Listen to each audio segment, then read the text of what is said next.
Buenas tardes, estimados alumnos de CEBEL.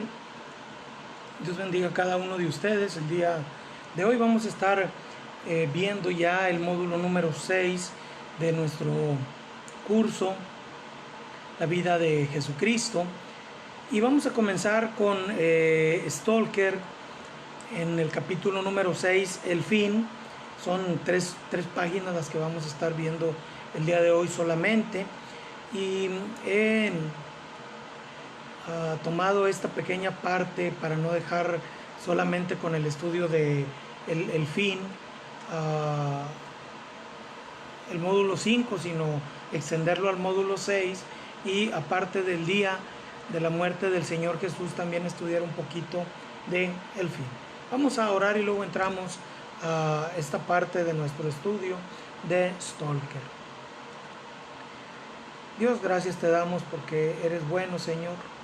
Te pedimos, Señor, que tú bendigas este estudio que ahora vamos a continuar, que seas con cada estudiante, Señor, que toma su tiempo para aprender más acerca de ti, de tu palabra. En tus manos nos ponemos, Padre, siempre rogándote bendiga, Señor, a cada maestro, a cada alumno y a cada administrador de este seminario bautista, Señor, y que, Padre, pues podamos juntos glorificar tu nombre. Gracias, Dios, en Jesús. Amén. Bien, el módulo lo vamos a estudiar el día de hoy en 10 puntos. En 10 puntos, son pocos los puntos para el día de hoy, entonces vamos a ver estos 10 puntos de James Stalker, el fin. Primero, Stalker nos menciona que aunque las autoridades judías no eran quienes llevaban en sí la pauta para la crucifixión de Jesús, fueron ellas mismas, el consejo del Sanedrín, los sacerdotes, el sumo sacerdote, quienes tomaron el frente en aquella procesión hacia el Calvario. Muchas veces se habla de los soldados de la Guardia Romana como quienes fueron los que procesaron, castigaron y crucificaron al Señor Jesucristo. En realidad, nosotros podemos observar en las Escrituras que es la autoridad judía o las autoridades judías quienes tomaron en sí a pie para llevar a Jesucristo e ir al frente de la procesión. En la procesión siempre nosotros notamos, yo no sé si tú has visto películas acerca de la crucifixión del Señor Jesucristo, y siempre vemos mucha gente alrededor de esa procesión, y también mucha gente en el momento en el que se está crucificando a Cristo, no muy alejado de la realidad, aquella situación. Y esto es debido a que era un día de fiesta, y aunque la solemnidad había pasado hacía muchos años, la solemnidad de dicha fiesta ahora se convertía, decimos acá en México, en un relajo, en una fiesta, como hoy en día también es acá en México las procesiones que hacen a los santos y a las vírgenes, y en las calles tú puedes notar hoy en día, yo creo que también en tu país, si eres de otro país, en las fiestas que les llaman patronales o de los santos, es una borrachera, es comida, es venta, es tantas cosas. Eso era lo que estaba pasando aquel día allí en Jerusalén. Era un día de fiesta, y mucha gente había sido atraída también por el fanatismo de las autoridades religiosas al mencionar que iban a sentenciar, enjuiciar y también a crucificar a un delincuente. Se volvió un espectáculo. He escuchado este mensaje, incluso yo lo he predicado en algunas ocasiones, el espectáculo de la cruz. Entonces son dos las causas por las cuales hay multitudes en el día de la crucifixión de Cristo. Un día de fiesta, y el fanatismo religioso de las autoridades al presentar una víctima más para la cruz. El lugar donde crucificaron al Señor recibe el nombre de Gólgota,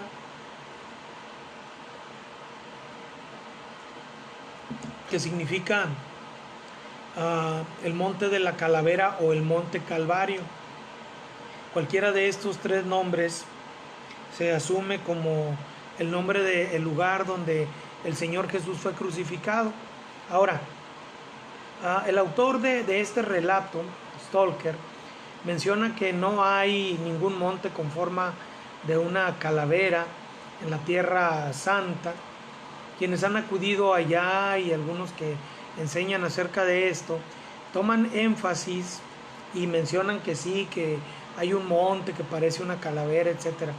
Definitivamente el escritor tiene razón al señalar que no hay algo que pueda mencionarse como tal y que la Biblia no nos describe nada más que el nombre del lugar donde crucificaron a Cristo, un lugar amplio donde muchos podían reunirse y también donde los que pasaban, debió haber estado cerca de algún camino, pudieran mirar aquel espectáculo que a veces era dejado el malhechor o el criminal, incluso cualquier otro que no fuese culpable, colgado sobre una cruz, crucificado sobre una cruz.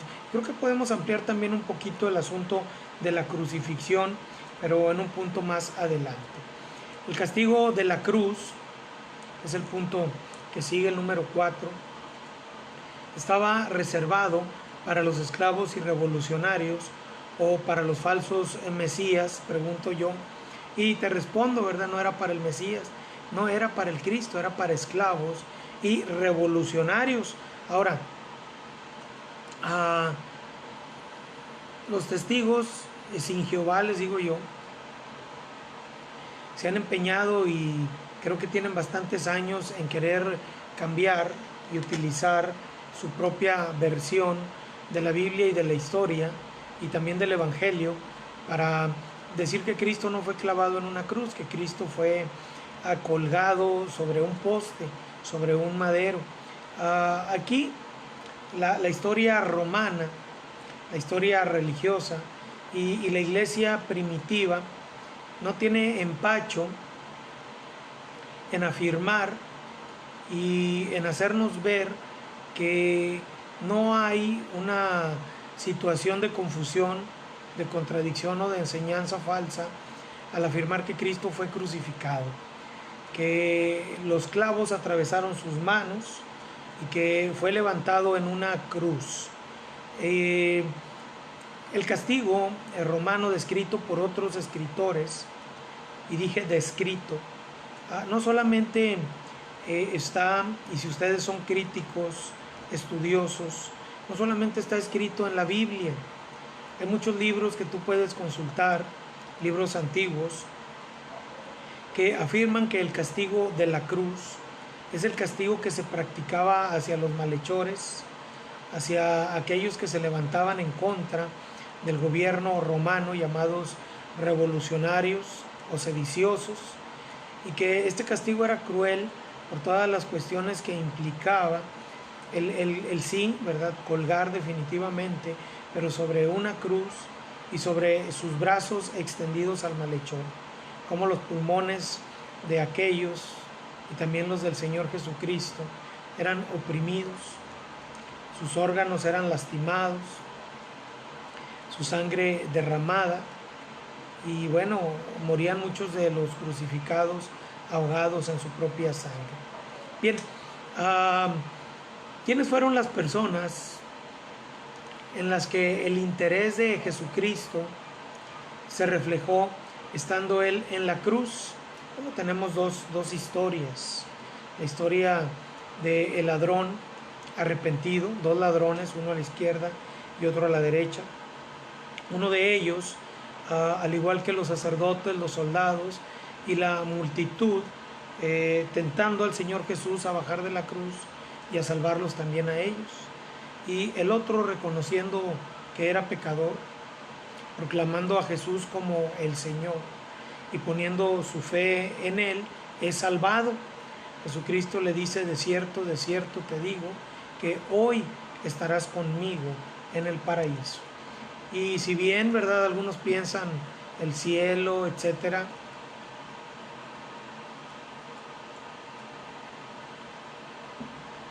También los testigos en una serie de juego de puntos y comas. De cierto te digo hoy que estarás conmigo en el paraíso. La verdad de las cosas y explicando o ampliando la doctrina,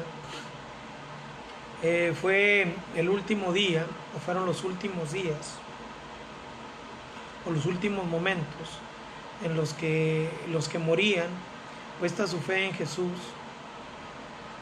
fueron al paraíso. Y tal vez este hombre fue de los últimos que fue al paraíso para después ser llevado a los cielos. También tema interesante que no entra dentro de nuestro estudio, pero que también te invito, ¿verdad?, a que lo analices. Este hombre fue del interés de Jesús, y estando en la cruz lo salvó, le dio la salvación. Y María, la madre del Señor Jesús, que siendo abandonada por sus hijos naturales, los medios hermanos del Señor Jesús, que hasta este momento no habían creído en Él, y en el posible desamparo que ella pudiese pensar en el cual iba a quedar, porque ni quedó desamparada, ni sola, ni viuda pobre, ni mucho menos. El Señor Jesucristo se encargó de afirmar la fe de ella, encargando al apóstol amado el cuidado de su madre. Entonces, dos personajes importantes en la vida de Cristo y en la Biblia que fueron del interés de nuestro Señor Jesucristo. Los primeros en descargar sobre Jesús todas las expresiones posibles de desprecio y de odio malicioso fue el concilio del Sanedrín, el concilio Sanedrín, o los religiosos participantes en aquel grupo judío extremo.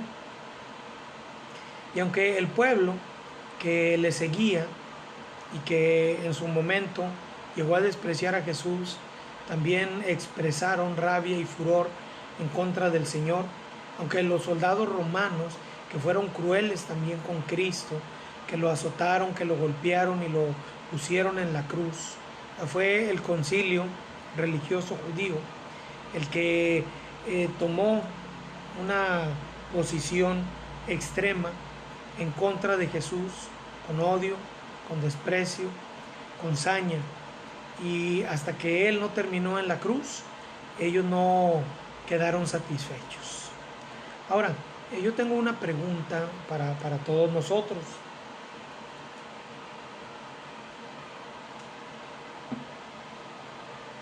¿Sobre quién recae la culpa de la muerte de Jesús? Algunos afirman sobre los romanos, algunos otros no temen en decir que sobre los judíos, algunos sobre los religiosos judíos y no sobre todo el pueblo judío.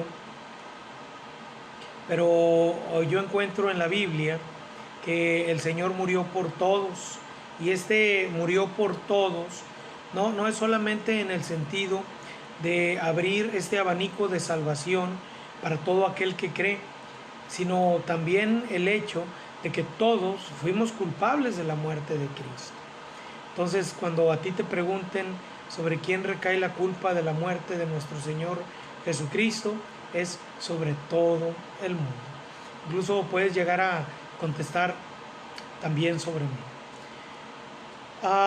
Este fue el momento en que el angustiado Señor Jesucristo bebió la copa de la amargura hasta las últimas gotas. Cuando el Señor termina su momento de amargura y antes de entregarse a la muerte, el Señor Jesucristo exclama: Dios mío, ¿por qué me has desamparado? ¿Por qué me has desamparado? Hay algunas otras frases entre las 7 que se predican regularmente allá en el domingo de la Semana Santa Occidental, la que celebramos los occidentales, que sería bueno de pronto voltear, ¿verdad?, hacia las fechas y tiempos del pueblo judío, para poder entender bien cuándo es en el calendario original, el calendario de los judíos, el verdadero día de la resurrección de Jesús, y no pensar nosotros que durante el calendario occidental siempre, ¿verdad?, tenemos el domingo como el día de la resurrección, aunque podemos hablar, y lo vamos a hacer en el siguiente módulo, del día domingo como el día del Señor, pero al menos, ¿verdad?, en el calendario judío tenemos nosotros algunas otras situaciones que se dan y que en nuestro calendario, por no ser nosotros judíos, no las llevamos a cabo, ni tenemos que llevarlas a cabo tampoco. Ahí me refiero a sus ceremonias y a sus días de guardar. Pero bueno, aquel día sobre la cruz, y vamos a ver enseguida que fue en un miércoles, el Señor dijo: Dios mío, ¿por qué me has desamparado? Con la fuerza de la victoria obtenida, Jesús en la última lucha exclamó: consumado es. Había cumplido, después de pedir el perdón de los pecados que conocemos nosotros y que los llevamos a cabo de manera arbitraria, personal, y que lo hacemos porque así lo escogemos, pero también cuando nos perdonó por las cosas que desconocemos, cuando Él dice: perdónalos porque no saben lo que hacen, Él puede exclamar entonces: consumado es. Y entonces, con perfecta serenidad, entrega su espíritu con un texto de uno de los salmos que son favoritos para Jesús y para muchos otros. Padre, en tus manos encomiendo mi espíritu.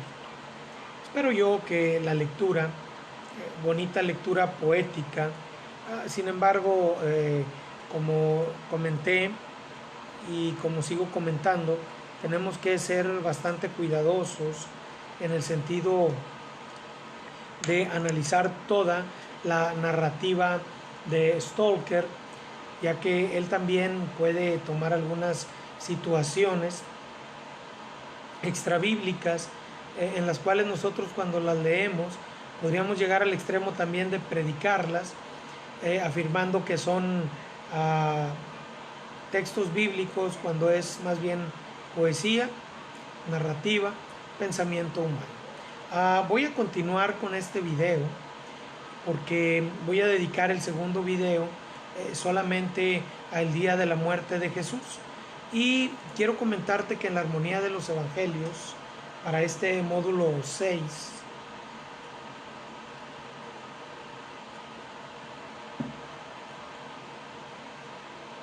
escogí solamente 6 pasajes en la parte 13ª o la 13ª parte de la muerte y sepultura de Jesús, de las páginas 186 a la 194, con 6 narrativas en lecturas continuadas de Marcos 15, Mateo 27, Lucas 23 y Juan 19. Son continuas en la narrativa, y no son otras que Jesucristo en la procesión llevando el madero hasta Gólgota. En la narrativa de las primeras 3 horas en la cruz, cuando el Señor Jesucristo es martirizado, a las 3 horas de oscuridad, la sepultura de Jesús en la tumba de José de Arimatea y la vigilia de las mujeres ante el sepulcro de Jesús. Ahora, para ello, voy a solicitar que por favor menciones amplia y abiertamente los fenómenos ocurridos durante la crucifixión y muerte de Jesús. Ahora, cuando digo ampliamente, ¿verdad? Me refiero a que describas cada uno de ellos, ¿sí? ¿Dónde los vas a encontrar?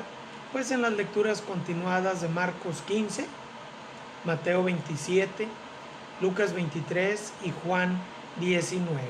Y con estos 6 puntos armónicos, pero también cronológicos, vas a poder no solamente relacionar los 6 eventos con sus citas, sino narrar estos fenómenos que por favor te pido de la crucifixión y muerte del Señor Jesús. Bien, pues te agradezco bastante por este tiempo, que yo sé que es corto. El siguiente video tal vez y sea un poquito más extendido. Dios te bendiga y en el siguiente video continuamos.